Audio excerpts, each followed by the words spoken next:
ان کے بچوں پہ ان کے سلامت رکھے اور ان کے دلوں کو سکون دے. جو ہمارے بیمار ہیں شدت میں ہیں، تکلیف کی انتہاؤں پہ ہیں، میری دوستو ہم نہیں جانتے، ہم صحت کے دنوں میں کبھی ان کا تصور نہیں کر سکتے، لیکن کیا کیجیے، اس لیے کہ ایک تو صحت کی قدر ہوتی ہے، دوسرا جن لوگوں کے لیے دعائیں کرنے والا نہیں ہوتے کوئی. آپ یہ بھی اللہ سے دعا کیجیے، اللہ کے ساتھ ایک معاملہ کیجیے، اے اللہ میں ان لوگوں کے لیے دعا کرتی ہوں جن کے لیے دعا کے لیے اٹھنے والے کوئی ہاتھ موجود نہیں، ان کے لیے دعا کیا کیجیے میری دوستو. اس لیے کہ دنیا میں تو لینا اور دینا تو انسان کے نفع اور نقصان کا ہے، لیکن یہ کیسے بے غرض کی چیز ہے، کیونکہ جب کل ہم اس حالت میں ہوں گے کہ ہم اپنے لیے دعائیں نہیں کر سکیں گے تو ہمارے لیے کچھ ایسے اجنبی ہاتھ اٹھیں گے جن کو اللہ ہی جانتا ہوگا، ہم نہیں جانتے ہوں گے، اور ان کے کچھ خوبصورت الفاظ ہمارے لیے ہوں گے جو آج ہم دیکھیں گے تو سمجھے ہم اللہ کے پاس اپنا بونس جمع کروا رہے ہیں. تو اللہ تعالیٰ ایسے تمام لوگوں کو جو تکلیف کی کسی بھی شدت میں، کسی بھی شدید بیماری میں، تکلیف میں ہے، مصیبت میں ہے، نہ جانے وہ کن اذیتوں سے گزر رہے ہوں گے اور ان کے لیے کوئی دعا کرنے والا نہیں ہوگا، وہ خود بھی اپنے لیے دعا کرنے سے عاجز ہوں گے. اے رب ان تمام لوگوں کو بھلائی عطا فرمائیے گا، ان تکلیفوں کو برداشت کرنے پہ ان کو بہترین صبر اور اجر عطا فرمائیے گا، اور ان کو وہ نعمتیں عطا فرمائیے گا کہ جب وہ دیکھیں تو کہیں کہ وہ تکلیف تو کم تھی جو دنیا میں ہم نے برداشت کی ہے. اے رب صحت بہت بڑی نعمت ہے، سب کو اللہ تعالیٰ شفائے کلی اور صحت کاملہ عطا فرمائے اور ان تمام لوگوں کی تکلیفوں کو دور کرے اور ان کے پیاروں کو سکون دے جو گھروں کے اندر تڑپ رہے ہیں، جو ان کی تکلیفوں کو برداشت نہیں کر سکتے. اللہ تعالیٰ ان کے پیاروں کو سکون دے، اطمینان عطا فرمائے اور ان کی دعا میں وہ اثر رکھ دے. بے شک اللہ دعاؤں کا قبول کرنے والا ہے، لیکن یقیناً ایسا نہیں ہوتا کہ ہر کوئی ہماری دعا سے ہی پلٹ آئے، کیونکہ اللہ کے فیصلے اٹل ہیں. جانا ہر ایک نے ہے، جب انبیاء کے ماں باپ نہیں رہے، ہمارے ماں باپ کیسے رہ سکتے ہیں ہمارے پاس؟ دنیا میں ہر ایک کو جانا ہے اور ہر ایک نے اپنا وقت پورا کر کے اس مقرر مدت کے اوپر لوٹ جانا ہے. تو میری دوستو ایسا نہ ہو کہ کوئی ایسی چیز ہمارے اوپر آ جائے اور ہمارے وقت صبر کا دامن ہم چھوڑ بیٹھے. نہیں، ہر حال میں ہمیں اللہ کا دامن پکڑ کے رکھنا ہے. ہر چیز اللہ کی طرف سے آ رہی ہے اور ہمیں اس کو برداشت بھی کرنا اور اس کو دیکھنا ہے، لیکن اس کے باوجود ہم دعائیں کرنے کے مکلف ہیں اور ہم یہ کرنا نہیں چھوڑیں گے. ہم اللہ کی رحمتوں سے اور اللہ کی اس سے بخشش سے نا امید نہیں ہوں گے. ہم ہر وقت اللہ سے اچھی امید رکھتے ہیں کیونکہ اللہ ہمارے گمانوں کے حساب سے ہمارے ساتھ ہے. اللہ تعالیٰ ہمارے سے وہی سلوک کرے جیسا ہم اس سے گمان کرتے ہیں، اور ہم یہ گمان کرتے ہیں کہ وہ ہمیں بخش دے، اور ہم یہ گمان کرتے ہیں کہ وہ ہماری مغفرت کر دے، اور ہم یہ گمان کرتے ہیں اللہ سے کہ وہ ہماری ساروں کی عبادات کو جو ٹوٹی پھوٹی ہیں، اس درجے کی نہیں، اس کوالٹی کی نہیں، اس سٹینڈرڈ کی نہیں ہے، اللہ وہ قبول کر لے. اور یہ ہم گمان کرتے ہیں کہ ہم نے اتنے دن جو قرآن کی محبت کے ساتھ گزارے، اللہ کے نام پہ جمع ہو کے گزارے، اللہ تعالیٰ اس محبتوں میں اور اس ساری چیزوں کو ہمارے لیے حجت بنا دے اور ہمارے لیے بخشش کا ذریعہ بنا دے. میری دوستوں ہم دنیا کی کیا چیزیں مانگے، ہمیں تو آخرت کا خوف لاحق ہے، آخرت کا ڈر لاحق ہے. ہم تو ہر وقت خطرے میں ہیں، ہم میں سے کوئی نہیں جانتا اس کی زندگی کتنی ہے اور اس کو کب لوٹ کے چلے جانا ہے. اس لیے ہر وقت آخرت کی تیاری کے لیے اپنا سامان باندھ کر رکھا کیجیے، اپنا ظاہرہ خالص کر کے اکٹھا کیجیے. ہم نہیں جانتے اس میں سے کچھ خالص ہے بھی یا نہیں، یا ہم اپنی غلط فہمیوں میں پڑے ہوئے کہ جو ہم نے جمع کر لیا یا جو ٹوٹی پھوٹی ہماری کوشش ہے وہ بہت خالص ہے. ہم نہیں جانتے کہ وہ اللہ کے معیار کے مطابق بھی ہے یا نہیں، لیکن ہم اللہ سے اس کی رحمتوں کی پناہ مانگتے ہیں. ہم صحت کے ساتھ زندگی ایمان بھی مانگتے ہیں. اللہ تعالیٰ میں وقت آخر کلمہ بھی نصیب کرے اور ایمان بھی نصیب کرے اور ہم تمام سے اللہ تعالیٰ راضی ہو جائے. آئیے کچھ چیزیں ہم دیکھتے ہیں، کچھ پڑھتے ہیں. ابھی کسی نے لکھا ہے؟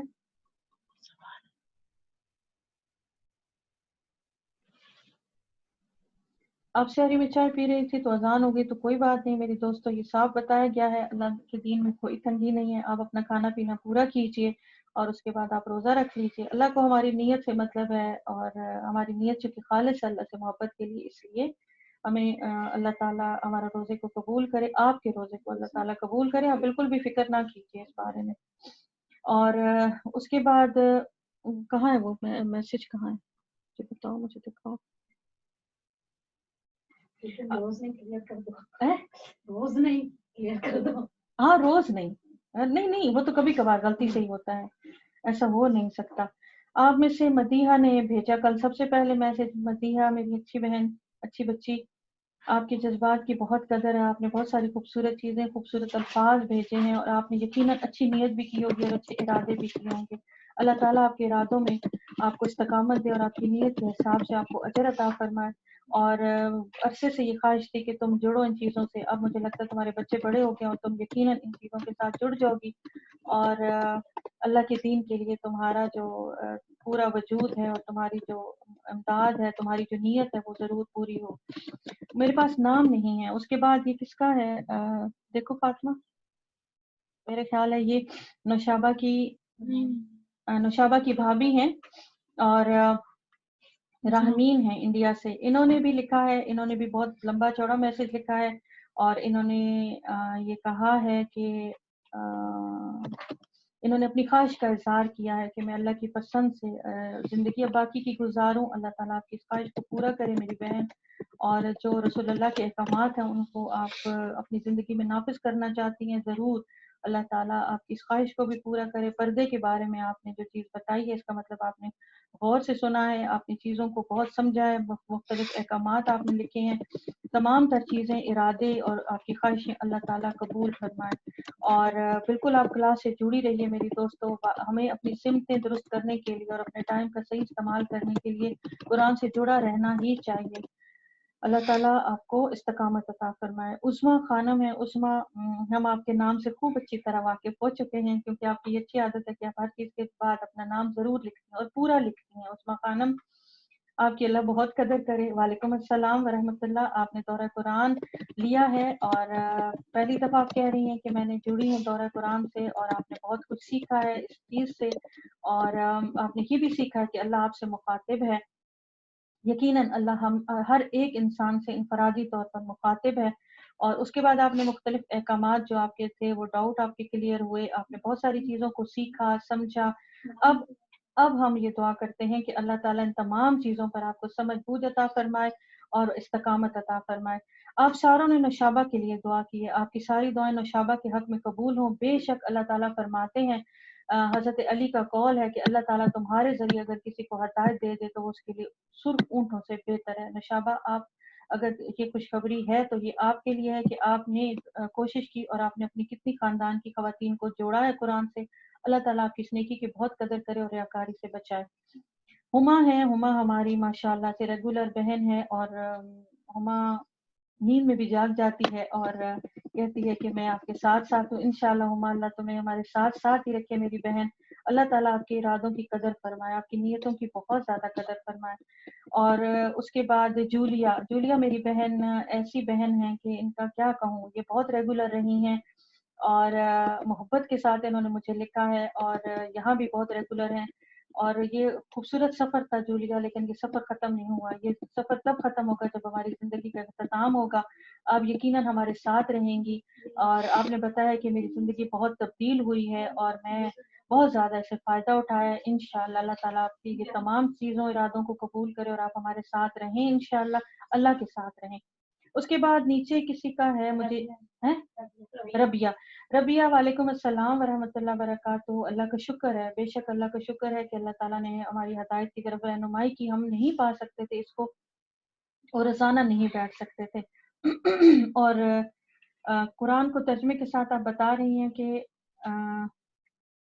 پڑھتی رہی ہیں اور کچھ باتیں سمجھ بھی آتی تھیں, لیکن اب آپ نے بہت اس کو ڈیٹیل سے پڑھا ہے اور بہت اس کو سمجھا ہے. پھر آپ نے کچھ احکامات کا بھی ذکر کیا ہے, خاص طور پر آپ نے تقویٰ کے بارے میں کہا کہ میں نے سیکھا ہے, اور میں نے ماں باپ کی حقوق کے بارے میں سیکھا ہے, اپنے نفس کو کنٹرول کرنے کے بارے میں سیکھا ہے, پردہ کرنے کے بارے میں آپ نے کہا کہ مجھے اچھا لگا ہے, اور بہت ساری معلومات آپ کو قرآن کے ذریعے سے ملی ہیں. بے شک قرآن ہر نئی صورت کے ساتھ نئے احکامات لاتا ہے.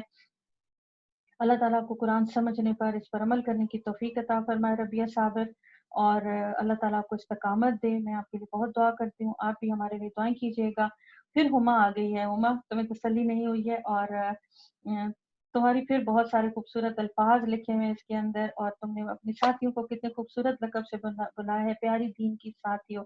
بے شک ہم یہ وہ لوگ ہوں گے جو اللہ کے نام پہ جمع ہوئے ہیں, اور اللہ تعالیٰ ان کو قیامت کے دن بھی اسی نام سے جمع کرے گا کہ کون ہے جو اللہ کی خاطر ایک دوسرے سے محبت کرنے والے ہیں. تو پھر ہم کہیں نہ کہیں سے اٹھ کے ضرور جب بکھرے ہوئے ہوں گے اپنی اپنی جگہوں پہ, تو پھر ہم آ جائیں گے, اور پھر ہمیں اللہ تعالیٰ یقیناً انعام سے نوازے گا. اور اللہ تعالیٰ ہم سب کو انہیں محفلوں کے ساتھ جوڑے رکھے. اور دورہ قرآن تو ہم انشاءاللہ کرتے ہی ہیں, لیکن یہ واقعی وہ سروس ہے جیسے گاڑی کی جاتی ہے تو وہ چمک جاتی ہے, اور اسی طرح یہ ہماری روح کی اور ہمارے نفس کی سروس ہے جو سال میں اتنے دن ہم کرتے ہیں. اللہ تعالیٰ پورے سال اس کے اثرات ہماری زندگیوں پر رکھے اور ہمیں اپنے ساتھ جڑنے والا بنا. انشاءاللہ تم کلاسوں سے جڑی رہوگی مجھے یقین ہے. نوال ہیں اور شیزا ہے. یہ شیزا تم تو ماشاءاللہ بچے بہت زیادہ جڑی ہوئی ہو اور ریگولر بھی ہو. وعلیکم السلام ورحمۃ اللہ. ہم سب ٹھیک ہیں. تم کیسی ہو اور تمہاری امی کیسی ہیں؟ ہم نے تمہیں جواب دیا اپنی خیریت کا اور تم نے یہ بھی دعا دی کہ اللہ سب کو خوش رکھے. خوش ہو جائیے بھائی شیزا کی طرف سے. شیزا اللہ تعالیٰ تمہیں بھی بہت خوش رکھے اور تمہارے نصیب اچھے کرے. اور تم قرآن سے جڑی ہوئی ہو, بنات سے جڑی ہوئی ہو, تمہیں بہت اچھا لگتا ہے. تمہاری ساری باتیں ہم تک پہنچتی رہتی ہیں. تم مزے مزے کی چیزیں بھی بنا کے لاتی ہو, ہمیں کھلاتی ہو. اللہ تعالیٰ تمہاری بہت قدر کرے میرے بچے. اور تم نے بھی بتایا ہے کہ بہت ساری چیزیں تمہیں ابھی بھی پتہ چلی ہیں جو نہیں پتہ تھیں. اور تم نے بتایا ہے کہ انسان کیا ہے, میں کیا ہوں, تم کیا ہو, دنیا کیا ہے اور دنیا کی حقیقت کیا ہے. حرام اور حلال کے بارے میں بھی تمہیں بہت زیادہ پتہ چلا. تم کانشیس ہوئی. اور بس اللہ تعالیٰ اخلاص کے ساتھ ہمیں جوڑے رکھے بچے. بہت زیادہ شکریہ. اس کے بعد کون ہے؟ مسز سعدیہ. سعدیہ کہاں سے ہیں؟ سعدیہ عمان سے ہو. وعلیکم السلام ورحمۃ اللہ وبرکاتہ میری بہن. ہاں اللہ کا بے شک شکر ادا کرنا چاہیے کہ اللہ تعالیٰ نے ہمیں جوڑا ہے اور بے شک یہ ہماری فلاح کے لیے ہے اور ہماری آخرت کی کامیابی کے لیے کہ ہم اس قرآن سے جڑیں, اس کے اوپر عمل کرنے والے بنائیں. اور تم نے بتایا کہ یتیم اور مسکینوں کے بارے میں تم نے جو حقوق پڑھے ہیں وہ تمہیں بہت زیادہ تمہیں انہوں نے سمجھایا ہے. یقیناً عمل پہ بھی آمادہ کیا ہوگا. عورت کے لیے کیا اللہ تعالیٰ نے احکامات دیے ہیں. بے شک عورت, مسلمان عورت اللہ کے لیے بہت اسپیشل ہے اور اس کے لیے اللہ نے کتنی خوبصورت چیزیں ہمیں بتائی ہیں.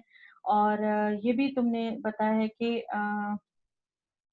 دنیا کے لیے نہیں آخرت کے لیے تیاری کرنی ہے. اور بہت اچھی چیزیں آپ نے بتائی ہیں اور آپ نے اپنے ارادوں کو ظاہر کیا ہے. انشاءاللہ آپ جڑی بھی رہیں گی اور آپ اللہ کے دین کے لیے کام بھی کرتی رہیں گی. آپ نوشابہ باجی کی بھابھی ہیں سعدیہ عمان سے. Most welcome Sadia. اللہ تعالیٰ نوشابہ کو نیکی کا اجر عطا فرمائے. اس کے بعد ناہید خالد کا میسج ہے. اس نے کچھ نہیں لکھا ہے, صرف اطلاع دی ہے کہ آج سورہ قلم کی تفسیر شروع ہوگی. ناہید آپ کچھ لکھو ہمیں پتہ چلے. ناہید روز لمبا چوڑا ایک مجھے صبح آ کے پہلے بریف کرتی ہے, لمبی لمبی چیزیں مجھے سمجھاتی ہے اور بتاتی ہے کہ آج یہ بولنا ہے تم نے اور اس طرح پڑھانا ہے اور مجھے گائیڈ کرتی رہتی ہے. بہت شکریہ ناہید خالد, آپ کا بہت زیادہ شکریہ. اور اس کے بعد کون ہے؟ اسما. اسما کہاں سے ہیں؟ اسما انڈیا سے ہیں. اسما وہی تو نہیں, اسما ابو بکر تو نہیں ہے؟ وہی ہے اسما. تم نے لکھا, بہت شکریہ. وعلیکم السلام. اور بہت ساری باتیں تو تمہیں پتہ بھی تھی میری دوست. اگر تو تم اسما ابو بکر ہو تو تمہیں تو بہت کچھ پتہ ہے. تم تو خود بہت زیادہ جڑی ہوئی ہو اور مجھے یقین ہے کہ تم آگے بھی اپنا کام کر رہی ہوگی. اور اگر تم اسما نہیں ہو تو کوئی لکھ رہا ہے, دیکھو بھائی. اور جو بھی آپ اسما ہیں, آپ کا نام بھی خوبصورت ہے. اور اسما نے کیا کیا تھا, آپ بھی وہی اسما بننے کی کوشش کریں اور تحریک کے لیے اور دین کے لیے اپنی زندگی کو لگائیں, اپنی محبت کو لگائیں, اپنے ارادوں کو مضبوط کریں. اللہ تعالیٰ آپ کو بہترین اجر دے. اس کے بعد کون ہے؟ سائمہ. سائمہ راشد شاید ٹیچر ہے نا. وعلیکم نہیں, یہ تو پاکستان سے ہیں سائمہ. وعلیکم السلام. اللہ تعالیٰ آپ کو بھی جزائے خیر دے میری دوست. اور اللہ تعالیٰ اس قرآن کو جو نور ہدایت بنایا اللہ نے اور اندھیروں سے روشنی کی طرف لاتا ہے, ہم سب کو وہ روشنی اور ہدایت عطا فرمائے اور ہم سب کو اس سے جوڑے. آمین ثم آمین. وعلیکم السلام ورحمۃ اللہ وبرکاتہ. سمرا آپ کا سلام کا ہم نے جواب دیا. آپ کا بہت شکریہ, آپ نے ہمیں یاد کیا. اس کے بعد بینا ہے نا, بینا لکھ رہی ہے. اچھا, اور جولیا. آمین ثم آمین. اللہ تعالیٰ ہماری سب کی دعاؤں کو قبول کرے. اب محمودہ کا خط نہ پڑھ لیں ہم. چلو محمودہ کا خط پڑھ. اچھا اذان ہونے والی محمودہ, ہم شاید نہ پڑھ سکیں لیکن چلے شروع کرتے ہیں. یہ لکھتی ہیں کہ یہ ہمارے لیے باعث مسرت بھی ہے اور فخر بھی کہ ہمیں مطلب ہم قرآن پڑھ رہے ہیں اور اللہ تعالیٰ ریاکاری سے محفوظ رکھے. آمین. اچھا, باقی تو انہوں نے اللہ تعالیٰ ہمارے علم اور علم میں اضافہ کرے, یہ سب کے لیے دعا انہوں نے کی ہے. اور انہوں نے کہا ہے کہ میری عبادات میں بہت تبدیلی آئی ہے, میرے عمل میں بہت تبدیلی آئی ہے اور مجھے بہت فائدہ ہوا ہے دورہ قرآن سے جڑ کے. اللہ تعالیٰ آپ سب کو محفوظ رکھے اور یہ گواہیاں قبول کرے. وما علینا الا البلاغ. سبحانک اللہم و بحمدک نشہد ان لا الہ الا انت نستغفرک ونتوب الیک. السلام علیکم.